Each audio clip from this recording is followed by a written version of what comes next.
dealing with a falsehood, you're faced with two options. You can accept it or you can reject it. The basis upon which we take one of these actions is a product of our critical thinking capabilities and a desire to know what is true instead of confirming our bias. A lie can travel halfway around the world while the truth is still putting on its shoes. On Brainstorm, we choose the hard truths over the comforting lies.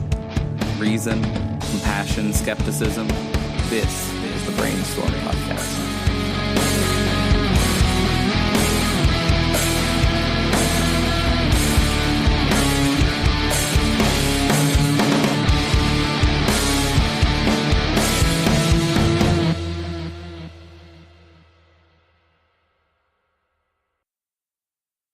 Hi folks, welcome to the Brainstorm podcast Skeptic Studio, the interview portion of the Brainstorm podcast, where we talk to a variety of folks with the intent to spread critical thinking, compassion, and skepticism. In this interview, I talked to the one and only Peter Coffin. Peter is one of my favorite YouTubers and always produces quality content with thought-provoking messages. In Peter's content, they have a tendency to analyze things through a Marxist lens, but also using various ideas from postmodern philosophy. I wanted to talk to them about how that works, if that works, and why many people think that doesn't work. What you get is, in this conversation, is the result of that. Peter does some philosophy, and I try to help. Remember that if you want to contact us about the show, then you can do that by emailing us at mail@brainstormblog.net, and if you want to support the show, then you can do that at patreon.com/brainstormpodcast. And with that, I'm going to send you over to the interview after this message from another podcast. I know we shouldn't have to scream that we're atheists. You know, we don't have non-astrologers and all that. But with the religious people taking over the world, I mean, we can either speak up or be pushed into a corner. I'm proud to be an atheist. What happens when you're an atheist living in the Canadian Bible Belt? If you're like me, you gather some friends and you take to the airwaves. So I invite you to come and join us every week to take a left to the valley and find out where you stand in this world. Follow us on iTunes, YouTube, Spreaker, Blog Talk Radio, or SoundCloud, or lefttothevalley.com. Atheist, skeptic, and humanist radio, no God required. Faith in God is like a virus, so why would I respect it? The line between good and evil gets blurred once infected. The truth you neglected. So I guess, welcome back to the Skeptic Studio. Today I'm talking to Peter Coffin again. This is the third time I've interviewed you. Yeah, and I'm pretty sure all I've ever caused is more nonsense. So yeah. People are going to have to start wondering why I keep having the same people on. I recently talked to Aaron Rabbi from Embrace the Void and Philosophers in Space. Oh yeah, I like him. Yeah, he's a good guy. That's the third time I've had him on as well. So oh, cool. Yeah, I did Embrace the Void maybe a month or two ago. Yeah, listen to those episodes. Yeah, I like them. They're great guys. Yeah, for sure. I keep thinking I should talk to GW on his own someday, because I always talk to Aaron and I feel like I'm leaving out the other guy. It's not fair. Well, I think that they both have very interesting perspective. They're different. They're very different from each other, and I thought that was. I wasn't always when I go on to podcasts with multiple people, I don't always expect that, so that was cool. Yeah, it's nice to have multiple angles you can discuss, but I guess okay, so we're going to talk about postmodernism and Marxism because they're kind of incompatible, according to what I've been told. Oh yeah, people do not look at these things as compatible at all. I mean, look. So Marxism is, to just start off, it's inherently modern, and postmodernism people view as like an exclusive, like, okay, we're moving on from modernism. That's it. That type of stuff. It's done. There's no more evidence. There's no more anything. It's just all perspective. That's what postmodernism is, and that's not true. The truth is somewhere in there. Yeah. I mean, well, and I'm not going to say like these things are fundamentally compatible either. That's something that's important to acknowledge. They are very different. Right. Marxism is a very different perspective from, and a lot of people who were postmodern philosophers or took part in philosophy during the postmodern era, depending on... There's some interesting distinctions that can be made there, but still... Yeah, a lot of those people were Marxists or started as Marxists. Foucault wasn't necessarily like a full-blown Marxist, but like he was very active in circles that were Marxist. And I don't think that stuff is really talked about as much. And I'm not going to say that he was specifically a Marxist either, because he wasn't. And I think that his critique of Marxism, or rather, I guess what would be more adjacent to Marxism at times, he was active in a lot of revolutionary action. He was an actually active, and I use Foucault because that's the person they talk about the most. But I think there's also more people who said things that I think are more relevant to our lives now than Foucault. Okay. So, I mean, that's also something. Like, they tend not to put Debord in with postmodernism because Debord was very, very specifically Marxist, but he also talked a lot about abstract things and about perspective and about how the actual, viewpoint of people, the actual worldview becomes a material object in a sense and is commodified and is also acting on behalf of the power structure. And that doesn't sound like Marxism. I mean, you use like the word commodified or commodity, and that relates to Marxism. But I mean, that stuff, it's stuff that if you were talking in a discussion with people who talk exclusively about postmodernism, I think you would be at home discussing. I don't think anybody would be like, what are you talking about with your materialist crap here? Because the idea that a worldview can be an object is both an abstract and a materialist view. And I think that that's something... I think that, for me, he's kind of the bridge between these viewpoints. And I think that there are places where what Debord said can be applied all over the place in postmodern thought. And if we take postmodern thought and sort of apply it to the idea that human perspective is more a thing that we deal with, a thing that we see things through a lens, so to speak, to use more postmodern stuff. Right. And then understand that outside of human perspective, there is a material world that doesn't care about our terms, doesn't care about our concepts, doesn't think, doesn't do any of that stuff. It's just a collection of systems that do things without our input. Right. And therefore, the lines are very blurry, my friend. Yeah. If you want to get into it. Yeah, well, I kind of do. Well, I guess so. I like to look at the basics first, right? Like, yes. So, what is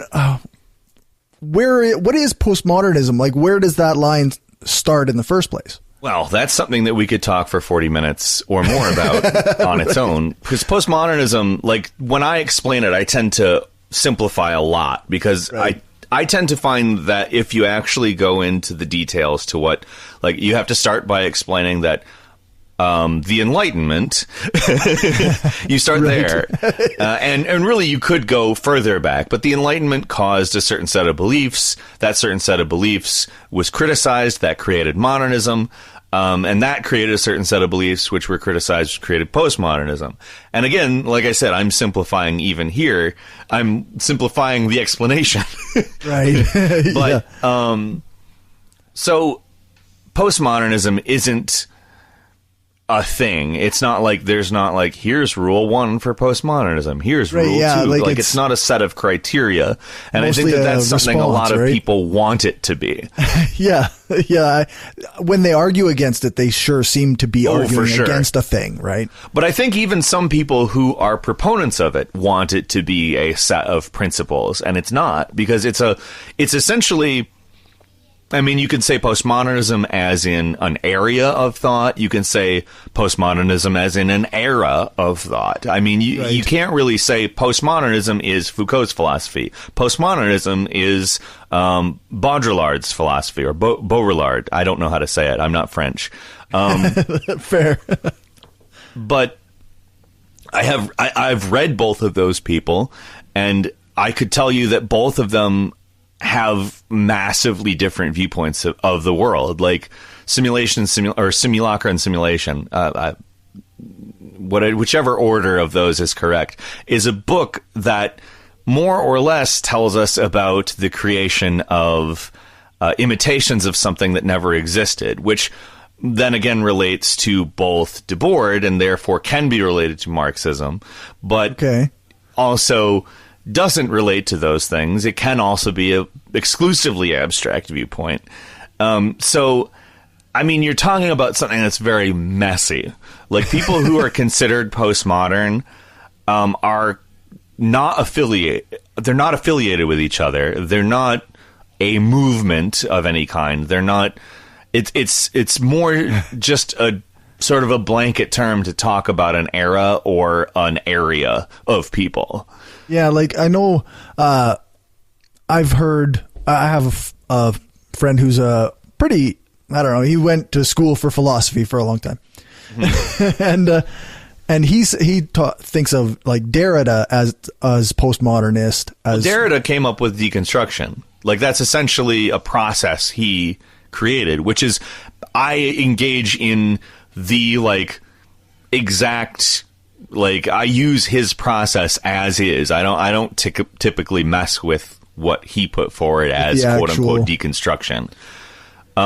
And for a lot of people, postmodernism means deconstruction, but I would argue that that's not what it means. And I bet your friend would agree. Right. Yeah, it just happens to be one person's, like, deconstruction is almost a philosophy on its own that you have to examine, type of thing. Yes. I very much, like, the idea of deconstruction is to reduce something to its most fundamental parts and examine them for context, for relations, for... and the thing is, again, this is where I feel this is actually more materialist than people really give it credit for, because even an abstract idea, when reduced to its fundamental parts, is very hard to act as though there aren't. If there are fundamental parts to something, it is kind of a material, an object in of itself. But I mean, then when we start talking about perspective, we take those fundamental parts and look at them through different lenses, and that's, I mean, I get frustrated because this is the specific spot where I think people don't understand that materialism and thinking about perspective and abstract and lenses and different human conditions are not, they're not mutually exclusive. One can be a criticism of the other, and one can kind of be a sort of even a reactionary force towards that criticism.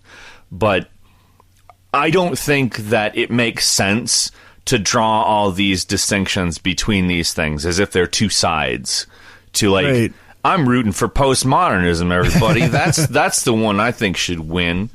I don't think it's one of them is criticism of the other, and not directly even of Marxism, just of modernism. Right. Which Marxism can pretty easily fit into, but I would say there's even parts of that are exclusively about social relationships as opposed to actual materials. And there is a material history to social relationships, but it's also one that can only be relayed and interpreted by people, and therefore it is not a pure object. So, I mean... That's the problem. I mean, this is, in my opinion, the fundamental conflict between these two types of things. People want it to be one or the other, and it's not. It can't be, in my opinion, anyway. Yeah, it almost sounds like there's, I don't know, it almost wraps itself around itself in a way. Like, that's what I think you object. Get your aurora or your I forgot the word, but the snake eating itself. Oh, yeah, that's right. I don't know the name of it, but yeah, it's kind of like that. In my opinion, that's kind of, I mean, in some ways, that's just philosophy in general. But if you want to like sort of put modernism and postmodernism into one thing, that's it. Like, modernism is very oriented towards the idea that there is a final truth that can be found, and I don't know if that's possible. But at the same time, I don't know that it's healthy to just constantly dwell in the idea that there is no final truth. I think this is sort of my vague contribution that people have come forward to me and told me, you need to look into metamodernism. And I've ultimately found that I very much agree with that idea. Okay. But to me, there needs to be a collective or shared experience / reality. And that's that has to be evidence-based. It has to be democratic and accepted. And if it's not based in those things, it's not really, you could say that various organized religions throughout history have been shared realities, but then when scrutiny comes, they sort of fall apart. Right. So, like, the issue is, I think, personally, that we haven't found a shared reality that can withstand criticism. Right. Because postmodernism is ultimately kind of that. Modernism is like a sort of putting, and I'm, again, vastly oversimplifying here, right. Putting forward of this is the world, this is how it is. We used science to get here, and science is great. That's, like I said, my idea is that things do have to be evidence-based, but science can get things wrong. In fact, like, it's designed to get things wrong until it finds the thing that it can continually do. And when we look at things that way, just saying, like, all right, it's 1950, we've figured it out, that's all, it's not useful. And that's sort of a fetishization of science. And I think that's part of the problem is people have sort of gotten into a viewpoint of where modernism is kind of a fetishization of science. And people get into, like I said early on in this, and I'll probably say again, it's not good to see, like, postmodernism and modernism as sides to take. And I feel like that's a fundamental issue with almost everyone's discussion of this.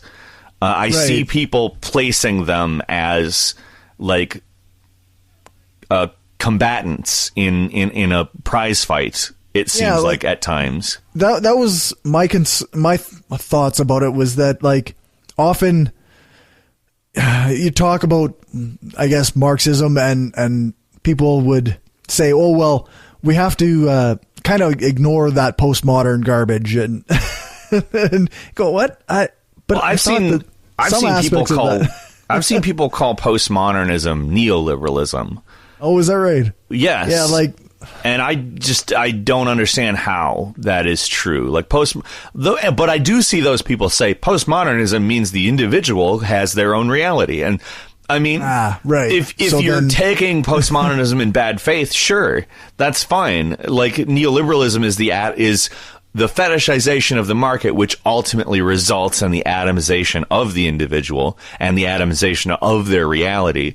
In my opinion, anyway, my book and all of my content, basically, that's the thing that I'm getting at. Right. And that's something I'm personally very critical of. And and I also think that postmodernism is useful. So it seems to me like these things can't possibly be one and the same, because, I mean, postmodernism, like I said, isn't one thing. And I'm going to try not to repeat that too much. But I think it's worth repeating. I think because it gets lumped into this particular, and it's almost always in the characterization of individuals get to declare their own reality.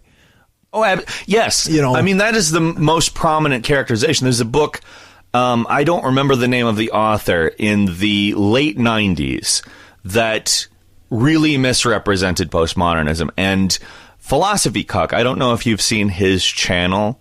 I've seen it, but I haven't watched much of his stuff. He did a video on that book and how Jordan Peterson basically derives his full view of postmodernism from that book. Okay. And I mean, just saying that, you should be able to understand exactly what the book is, because we all know what he thinks postmodernism is. And go ahead.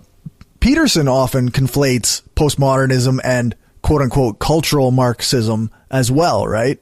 Well, that's the funny thing, is he decides that everything that isn't him is the problem. Right. All philosophy I don't adhere to is bad. Which is a result of the atomization of the individual in their reality. Yeah. Literally the thing he thinks postmodernism is. Yeah, exactly.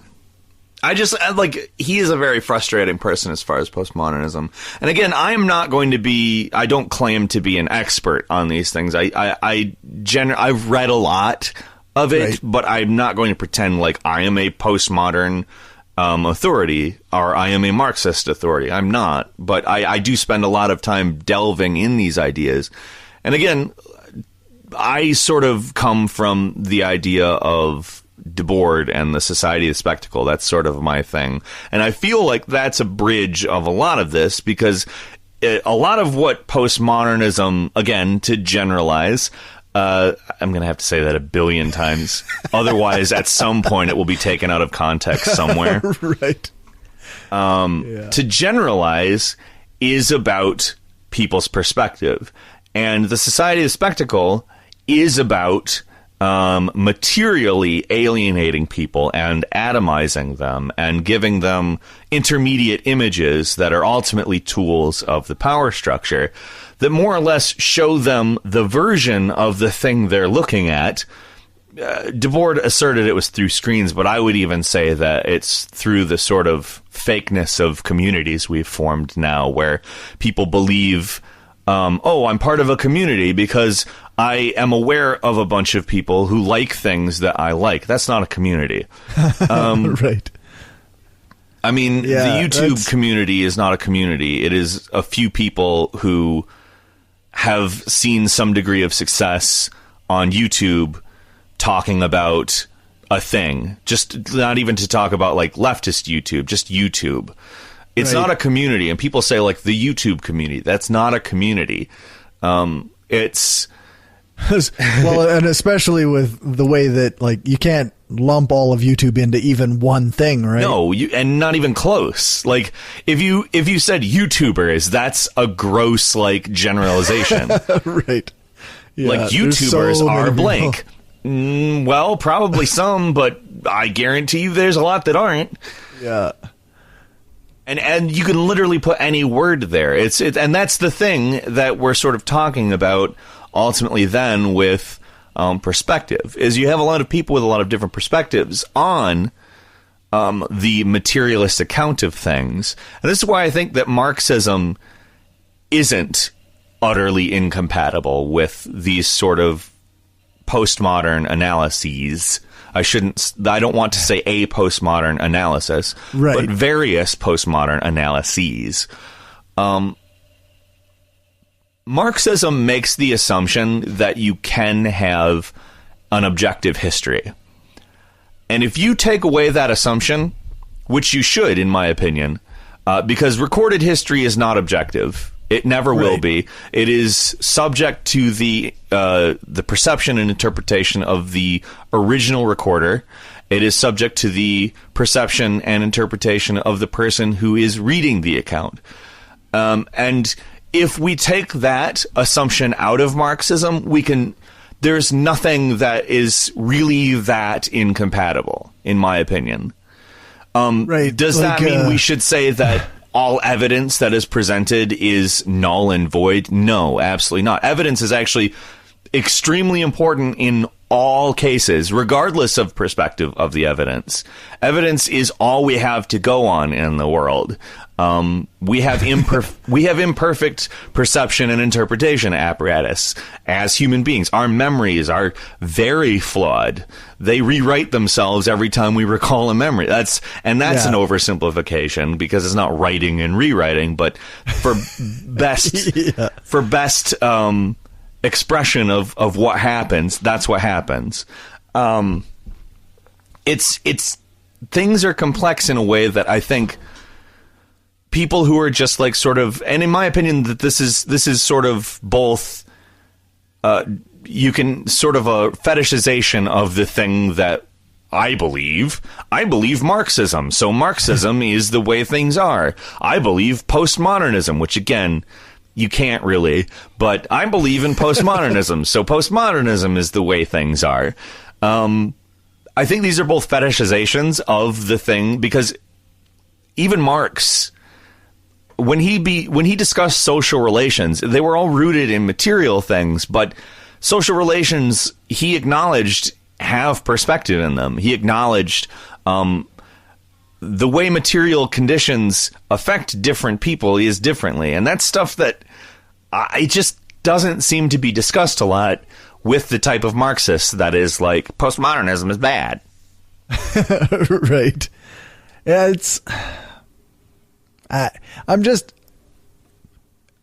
kind of drawing this out in my own head a little bit, like thinking about, like, because I think of the world or the universe as deterministic, right? Mm-hmm.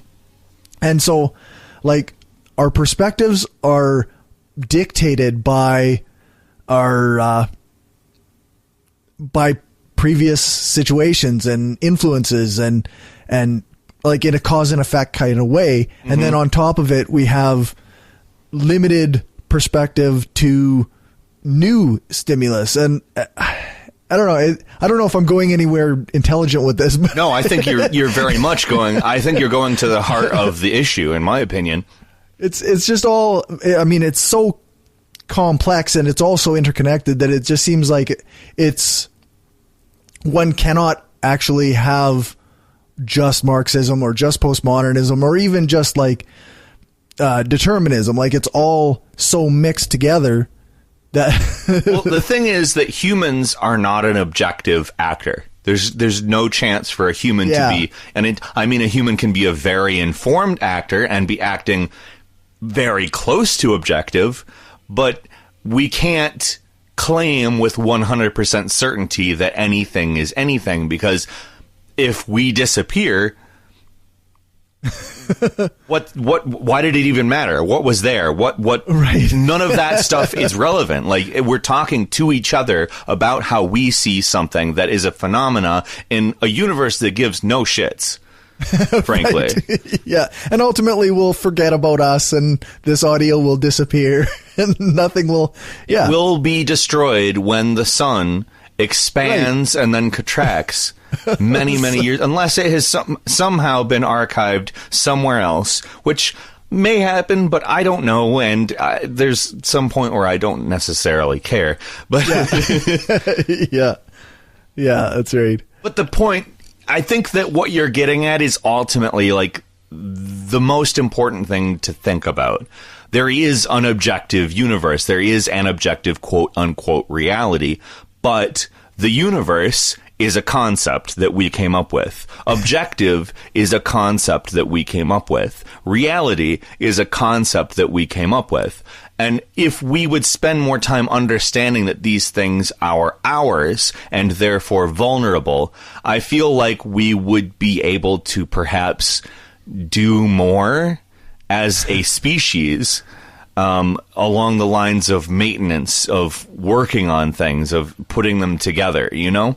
Right. Instead of getting stuck in the, okay, we've solved this problem forever mentality, you can still keep that humility and keep looking for more information and more answers. And, like, I guess in a way that science kind of does and philosophy kind of does now. I think they ultimately, like, and then here's why I think Marxism becomes so useful in that effect, is because when we start talking about science and we start talking about philosophy, there is a profit motive. There is a reason to create quote unquote science or quote unquote philosophy, the images of science or philosophy, right, in a commodified form, distributing it for the exchange of social and hard capital.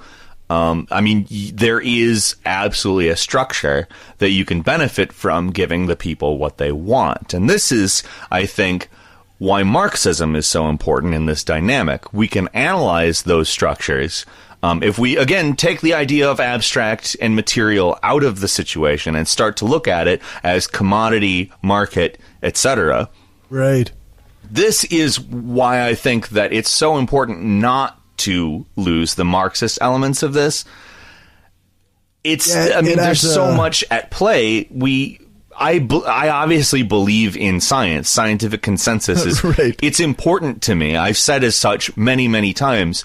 I don't like, as somebody who gives a crap about what postmodernism says, I am certainly a very evidence-based person for to the point of my own detriment. I would even go ahead and say to regard recent events. Yeah. I personally, I look at the relations, the social relations that are created by, this is a neoliberal problem, but I think that it's kind of just a liberal problem.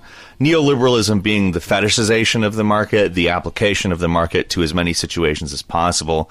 My belief is that results in market norms taking over social norms.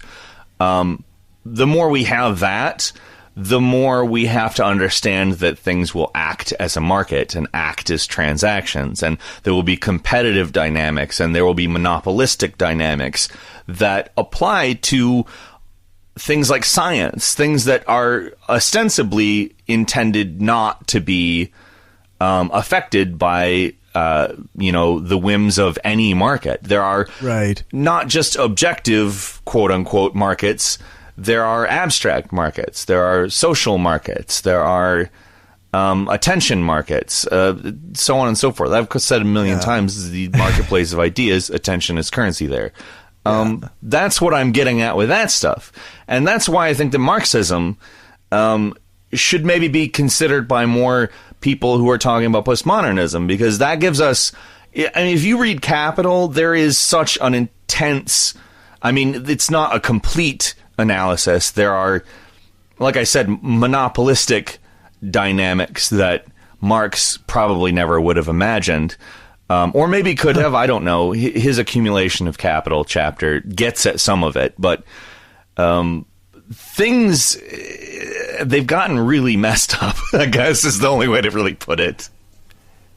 Yeah, I mean, I often attribute how messed up things are to the need for never-ending growth. Absolutely. That comes with the capitalist ideal, I guess. Well, I mean, look at this thing going on with Activision Blizzard. They literally posted record profits. They've never had a better year. It was their best year on record. And they laid off 800 people, and their workforce is like 4,000 people total. It's a massive layoff. Yeah. So then next year... That's wild. It's absolutely... It's something that makes no sense if you believe in capitalism. Like, if you're like, capitalism is right, competition will bring us all of the best products and so on and so forth, which I don't believe, obviously, but if you do believe that, that should not make sense to you. Whereas if you apply a Marxist analysis to it, even to some degree, it stops being as surprising. Right. And almost predictable. Oh, yeah, I would say predictable. In fact, I would say, I've said this a few other places. I may have even said it one of the other times I've been on Brainstorm here. You can look at the video game industry for stuff that will be the norm not long after it happens there. Like, they normalize this kind of stuff. Right. And it may be that other companies have done something like this in the past. That's certainly, I would say that's not just possible. I'd say it's probable. But they did it in a manner that it's obvious to everyone what happened. And that makes it okay when ultimately people continue to buy their games and they continue to make money. It becomes normalized. And it's not like you can change that by not buying their games, because somebody will buy their games. They have the money to market. They have the money to disseminate propaganda that will make them money. They will continue to post record years. The years that they don't post record years will be years that they have done something that they're aware of will not give them a record year. Yeah. Markets don't work supply and demand. That's the thing. No. They work in a manner that is very directed, and people don't understand that. Yeah. I always relate like the stuff back to my own job, the industry I work in. And up until I think it was 2014 or 2015, somewhere in there, we had a huge oil boom here in my area. And so people were spending money like crazy, and they were racking up record profits every year. And then the price of oil went down. Well, they didn't just take that hit to their profits. They already had profits in mind the whole time. They were never going to cut back on their winnings, as it were. Mm-hmm. Instead, they cut staff. They cut jobs. They cut, like... this sounds familiar. So I'm thinking of Activision and Blizzard, and I'm thinking, okay, so they're expecting less income perhaps next year, or they're expecting more income, but they need more profits. Yeah, I mean, they're just adjusting. Yeah. They know what they want, and they know how to get there, and so they cut everybody who's in the way of that. Like, the whole microtransaction economy has led to just a massive boom for all of these companies. And it's because, again, these are small things. They're little things that people have been given incentives to accept as normal. And that's exactly how everything continues to work. If you're talking about a supply and demand, no one is demanding microtransactions. No one is demanding that games that cost $60 contain microtransactions. No one's demanding any of that. They're not supplying something people are demanding. They're supplying a business model that they know that they can get away with if they normalize it. Yeah, and then they sell it to you through advertising and whatnot, and games. Yeah, I mean, it's present, and they give you a game that's like maybe actually a good game. Like, I don't hate Star Wars Battlefront 2. Right. That was a big controversy because of the way that loot boxes were. And it ended up not necessarily working out in the way they wanted it to work out. I'm sure they wanted to get out of that with loot boxes completely normalized. But, I mean, I don't look at that game like, well, it doesn't play fun because of loot boxes. I look at it as this game is a massive inconvenience because of loot boxes. And what they do is they just continue to erode that. I mean, another product will come out that contains loot boxes, and it will also be decent. And just over time, it gets eroded. It's propaganda. It's a lot of different forms of propaganda. Yeah, I actually remember the first time I heard about downloadable content or stuff like where you can't access this part of the game unless you're paying for it. Yeah. And it blew my mind. I could not believe that was a thing. Well, and now it's just normal. Yeah, considering you're talking about like a $60, you're not talking like a thing that you pay like $8 for to go into a theater and see. You're not like talking about buying a $14 DVD. You're talking about buying something for $60, and then they're like, well, part of it is cordoned off unless you give us more money. It's like, are you fucking kidding me? Like, what? Yeah. But, like, that's normal now. Like, that sounds like a weird thing for me to criticize, even coming out of my own mouth. Right. That's just that's games now. Yeah. It's games 5 years ago. Right. Yeah, that's right.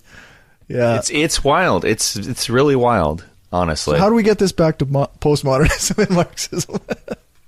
Well, I mean, guess this is still all Marxist kind of analysis in a sense. Well, if we want to pivot specifically here to postmodernism, sure. What has been used in order to avoid all of this critique? People's perspective. They've been atomized. They've been shown, the thing that's wrong with video games is that people don't want you to have your big bouncy titties.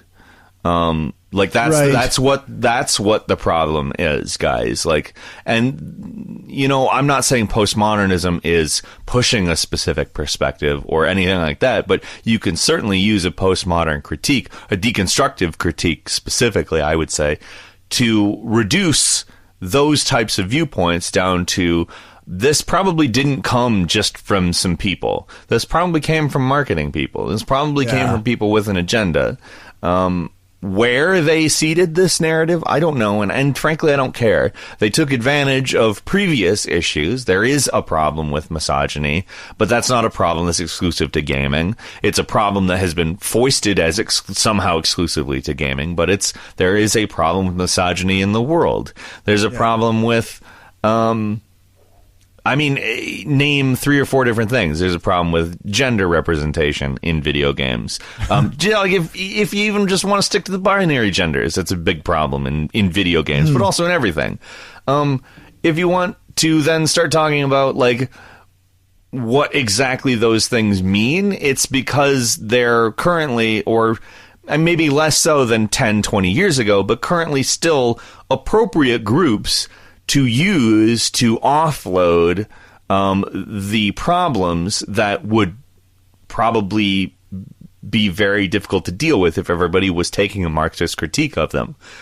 You can then use a person's perspective, especially an atomized perspective, if a person has been reduced very much to an individual who is not sharing their experience.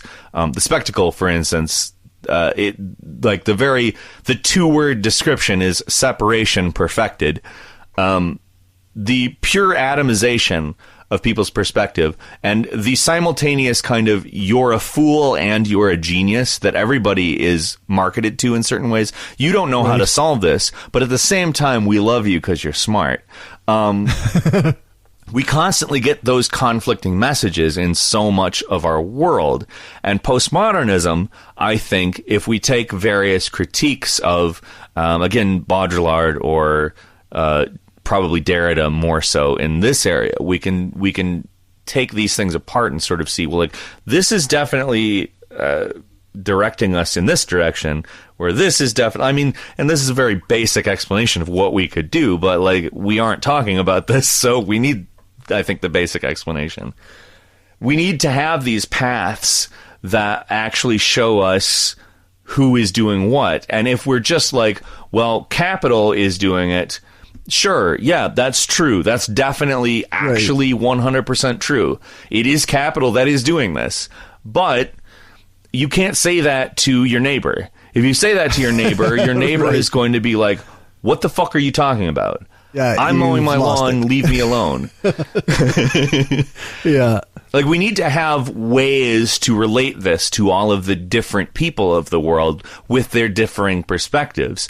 And that's not something that Marxists are typically give a shit about. Right. And I'm not even talking like people who are like derisive towards postmodernism.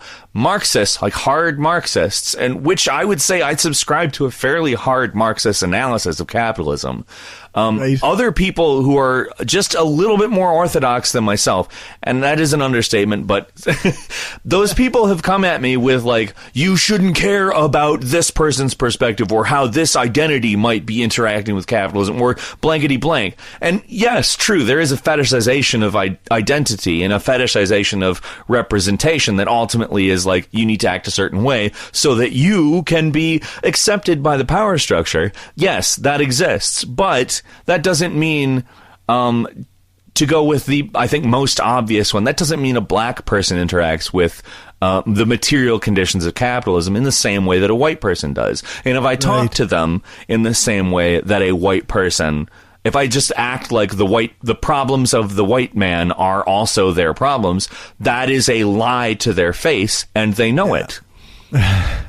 Yeah, that was one of the things that I've never understood about how, I guess, brocialists, socialists that don't don't like identity politics at all. Mm-hmm. Like, and I mean, I get to some extent that we're all ruled by capital and we all have to have kind of a class consciousness, and but we desperately, in fact, I would even go as far to say as we desperately need a class consciousness, right? And that needs to include black working class people, right? And that has to include trans working class people. But these people don't interact just with class. Like, they have been designated, they've been designated groups that are okay to direct certain types of ire towards, and therefore they receive a different kind of treatment. They ultimately act as justifications for a lot of what is ultimately a class problem. Like, that's the issue, is that identity politics is the political concern of identity. You can call the civil rights movement identity politics if you are being purist about what identity politics is. But what we have, the image of identity politics today, is not that. Like, identity politics, as is discussed today by Marxists, by reactionaries, in a lot of cases, is what I would call a fetishization of identity.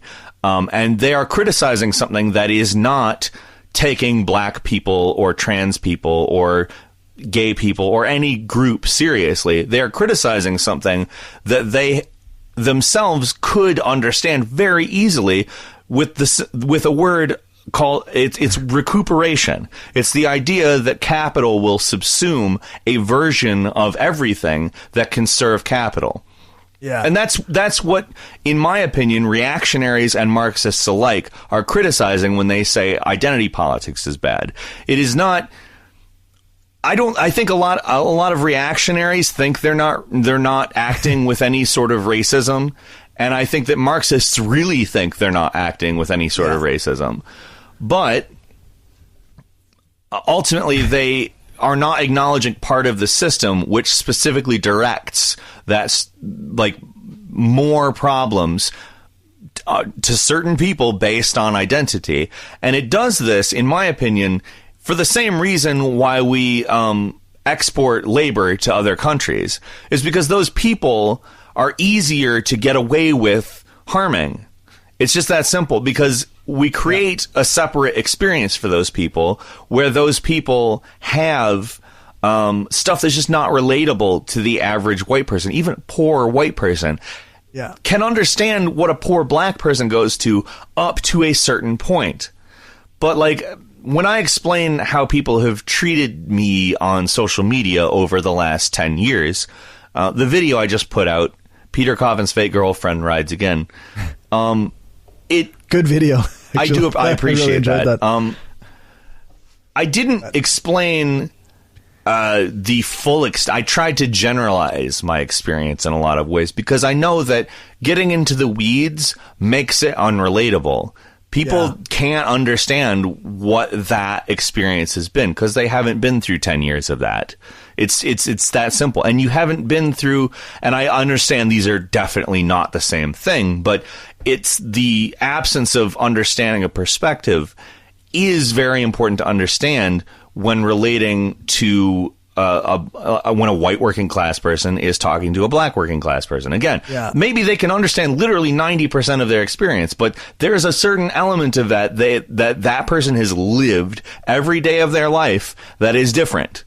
Yeah, which is which creates a different perspective. So then and we have to, when we're building class consciousness, have to be able to understand that that perspective is A, valid, B, important, and can be related back to class if we care to. But if we don't care to, what we're going to end up doing is alienating these people. And here's the other thing, like, it can be related back to class, but related doesn't mean it is exactly the same thing as class.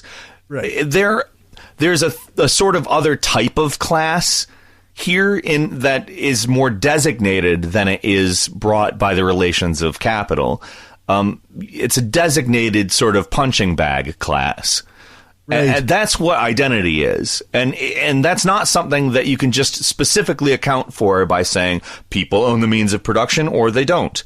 Right. You have to acknowledge these other types of class and these other identities in order to make it so that those people can participate equally in owning the means of production.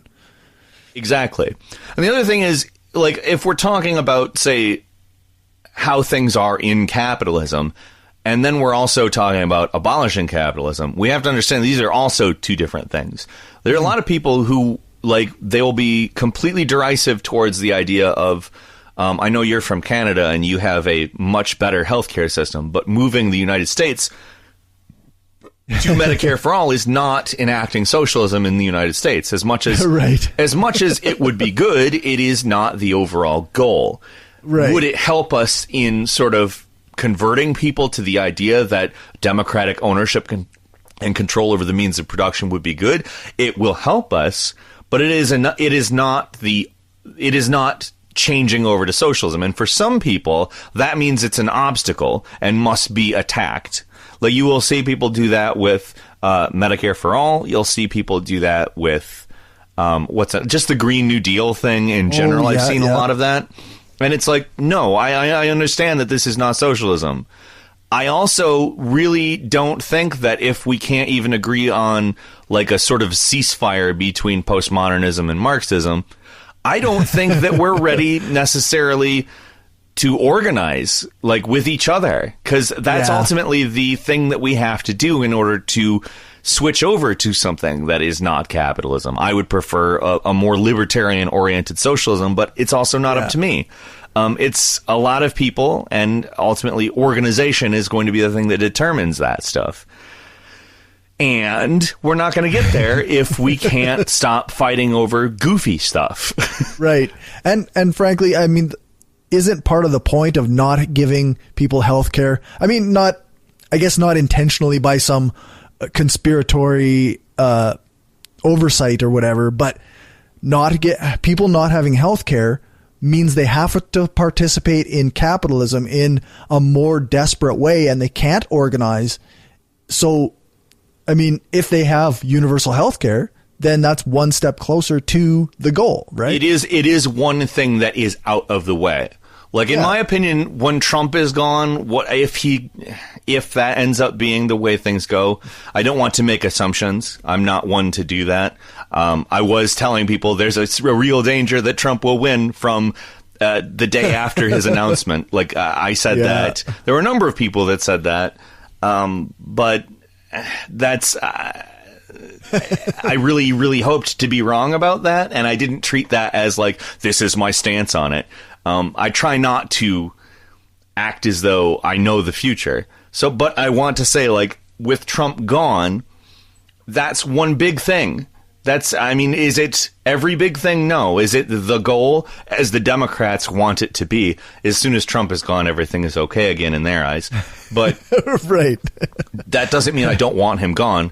I hope Bernie Sanders runs, and I hope Bernie Sanders wins. Is he a pure socialist? No, not at all. He calls himself a democratic socialist, though, and that allows me to say, well, a democratic socialist, even if not on paper exactly what Bernie Sanders is someone who cares about the means of production being controlled democratically. Now, their idea is to move towards that through electoral means.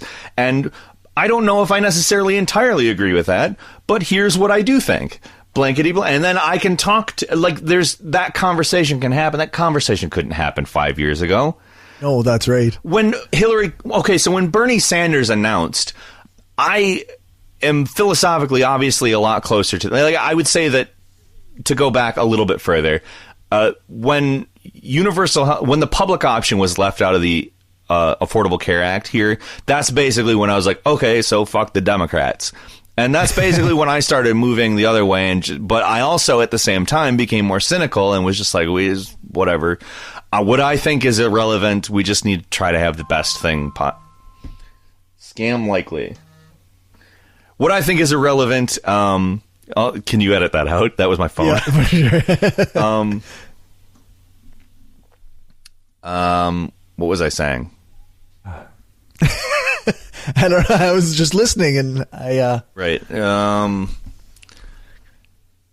When Bernie Sanders, when Medicare or Universal Medicare for all was taken out of the Obamacare. Okay, I thought very cynically about the actual system and just kind of thought, well, we got to do whatever is best. But at the same time, I also thought if I could do something about this, I would end everything. Like, what we are doing it's never going to get us anywhere. Climate change is getting worse. And that was my viewpoint up until 2015 when Bernie Sanders announced. When Bernie Sanders announced, I said, I don't think that he has a chance. I think it'll probably be Hillary Clinton, and maybe she can win. And my wife said to me, well, there's a reason why that's the only option. And it's because nobody is saying that we can go further than that. And I was like, fuck. Right.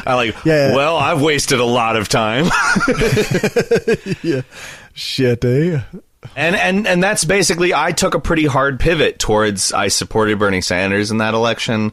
I supported trying to get people to understand, like, hey, social democracy definitely would be good, but we also definitely have to talk about what goes beyond there. And, you know, I have people who still say to me, like, no, I thought you were a social democrat. I was like, no, I'm not a fucking social democrat. I would prefer Bernie. that to what we have now, but, like, the thing I want to talk about is ownership of the means of production. And I think in order to do that with everyone, as opposed to just some X class that capitalism has created for us, like let's say the white working class, that is something that capitalism has created for us. That's something we're discussing that is fully their framework on their terms, and it's a problem because I see Marxists accept that framework. I have seen more than a few Marxists say the words white working class, and that doesn't help. No. That's the kind of identity politics that they claim they don't accept. It is the flip side of it, but it is absolutely like they're trying to act as though like the white working class is at odds with people of other identities, and those other people of other identities need to stop talking about identities. But like, okay, so we're saying white working class now, though. So you're talking about identity. So why are you doing that? Like, you don't like that. You said you don't like that anyway. So I think that's why we do need to look at these things at least somewhat through a postmodern lens. And again, I mentioned very early in this the idea of metamodernism, which is sort of an oscillation between the two, or an occupancy of both at once. I think I like that. It's my opinion that's just it's the way I've seen it described by people who don't use terminology is the millennial affect. Okay. Like millennials, we don't not believe in science, but we are skeptical of things. And I think that attitude towards science needs to be understood as not just an attitude towards science. We're a lot like that with everything. I'm skeptical of a universal narrative, a narrative that claims this is how things are. Does that mean I think that outside of human perspective, there is no objective, quote unquote, reality? And I should say, quote unquote, unobjective as well. Right. No, I think there absolutely is just an unknowing, unseeing, unfeeling conglomeration of systems that have nothing to do with us. But the thing is what we see, what we talk about, and how we apply things does have something to do with us. And that's what we need to get. And I think that taking the more understanding that we need to share experiences, and we need to share narratives, and we need to corroborate, and we need to collaborate on all of these types of things, that is, it's an acknowledgement of our own limitations. And that's, in my opinion, the real solution. The acknowledgement of our limitations and the collaboration of sort of finding the closest thing, the best guess as to what objective reality is, and sharing that, sharing in the process, sharing in the answer, sharing the evidence, taking people's accounts into account. I don't think that we shouldn't be trying to move towards an evidence-based viewpoint that is accepted as a consensus. I think that's actually more important than ever because we haven't been doing it.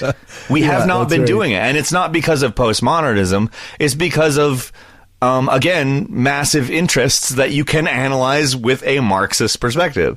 And that's, it's both. Like, if we don't talk about things as both, like sarcasm and irony, in my opinion, are not, they're not polar opposites. There's something that you can be both at once. This is the same. Yeah. I like that. You have to. And the fact that metamodernism, again, can't be simply explained like postmodernism either. That's, again, a very big simplification of it. Right. Metamodernism is an affect or a sensibility. It's not like this is the thing that it is and you should follow this, because those things don't exist. Like, Marxism is an analysis. It is a single person's ideas on a set of systems and the way they interact. And I think that under scrutiny, a lot of it holds up. Some of it doesn't. Right.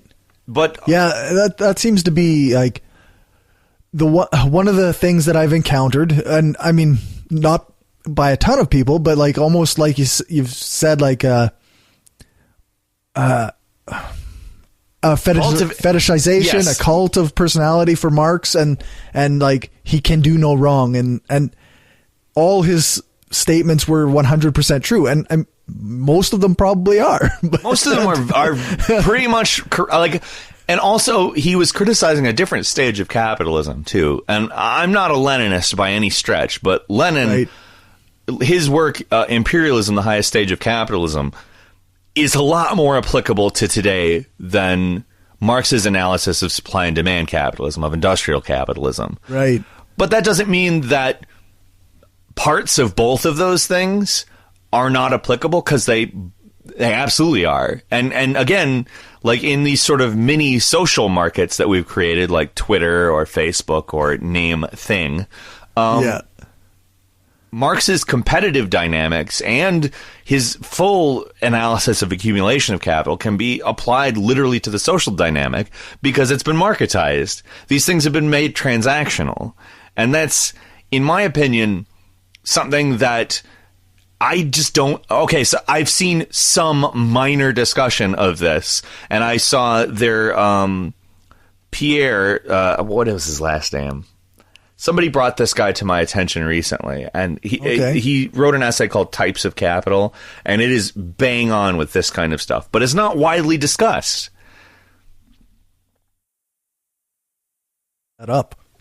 It's I mean, there is a social capital, and that social capital is only applicable in certain, like, you can atomize it further than that. Like, so there's social justice capital. There is reactionary capital. There is, and these are subsets of a social capital. You can use it in this market, but you can't use it in this market. You would have to figure out some way to convert it over to that market, which is possible. And all of these types of capital can also then be converted into hard capital in the form of currency.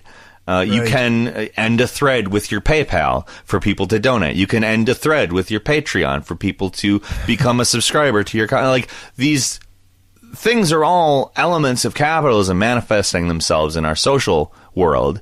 And we need to understand that, like, we have social classes that mirror economic classes, and we also, these things interact with each other differently. We have perspectives to consider. We have stuff to deconstruct. We have it's massively complex. And I am sure that, while I may have provided some direction during the course of this, I probably haven't provided any answers. And ultimately, I don't think that we can have answers unless we start applying these frameworks in a manner that, like, when I look at something, I think, well, what's the Marxist analysis here? Well, and then when I sort of come up with, this is the dynamic I think is at play here as far as who has power and who doesn't, then I start to try to bring in the ideas of different perspectives. And I start to deconstruct, like, okay, so if we split this into these elements, what's the fundamental purpose of this element? What's the fundamental purpose of this element? And I don't understand why we're not doing that. Like there's stuff that's valuable from all of these people, and no one person has ever been right about everything. Well, yeah, and that's just it. But it's hard, right? It takes work. Yeah, that's the thing. I ended that fake girlfriend video on that. There are a lot of people who will very happily put themselves into a situation where they seem right, and that's that. They feel like they've been validated, they've been given what says their viewpoint going in was correct, and that's enough for them.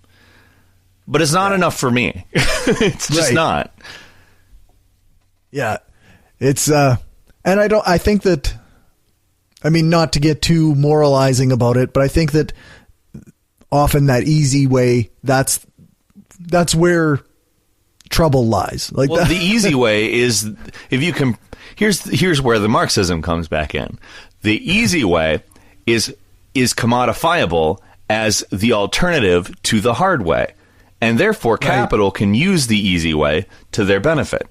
They can sell it to you. And this is why I tend not to place it in a moralizing thing. I think that it's important to highlight this dynamic, but it's also important to show it as capitalism, as an abstract system, funneling you towards something that benefits it or just doesn't hurt it, rather than something that will hurt it. That is it's coercive too, because if you don't follow that, you are often put in a position where people hate you. Like, you're represented as the bad guy. You're represented as a problem. You're a troublemaker, a person who's stirring shit. And I think I know that a little too well. Right. Yeah. So that, I mean, that's kind of, in my opinion, the thing that has led me into to be the image of the problem personally, but not actually being the problem. People are alienated. People are hurt. People are traumatized. There's a whole lot of pain in the world. And capital has incentivized going after a thing that you sort of objectify those negative feelings into. And if you can destroy that thing, in this case, it can be a person, it can be a viewpoint. Marxists, again, will do this with postmodernism. Postmodernists, even though I wouldn't really characterize anyone as a postmodernist who's being serious about it, right. Would characterize Marxists as that same thing, Marxism or Marxists or a specific Marxist. And if you can destroy that person or that group of people or that subset of ideology or that historical figure, if you can destroy that, then things are good for you. You are fine. That was the problem for you. And that's ultimately really something that you can't come to by just saying, like, well, let's analyze things by Marx, or, well, let's analyze things by Derrida, or, well, there's no one person. Like, great man theory is nonsense, in my opinion. It's just, that's not how things work. And context is how things work. And getting as much context as possible is important. And I'm sure that there's people who will listen to this and say, well, what he's saying is closer to postmodernism, or, well, what he's saying is closer to Marxism. And that's not true. Because I would characterize myself personally as probably a little closer to Marxism, but talk to a Marxist about that, and they would not. Right. It's again a matter of perspective. Yeah, go figure, eh? I think that's a good place to end this portion. Do you have, say, 30 extra minutes for some bonus content? Sure, yeah. If you like what we're doing and want to help us keep the lights on, go become a patron at patreon.com/Brainstorm Podcast. You can hear the bonus half hour that we record every episode and get a shout out when you support the show. Become a patron for just $1 an episode at patreon.com/Brainstorm Podcast. Or you can support the show by ordering a t-shirt, mug or other gear from our store at caffeepress.ca/Brainstorm Podcast Gear. If you can't afford to become a patron or buy gear, then why not give us a rating or write a review on iTunes or Stitcher? Every rating makes it easier for people to find us. Thanks for your support.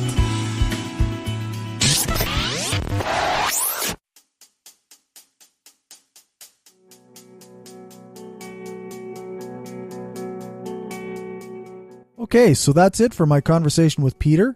I hope you enjoyed it, and you can find Peter's content on YouTube by searching for Peter Coffin, or you can go to their website, petercoffin.com. I'll add a couple links in the show notes so that it's easy to find. For patrons, there's another 50 minutes of conversation that I had with Peter. We focused a lot on some things that were going on in the YouTube leftosphere and some of Peter's reactions to those things.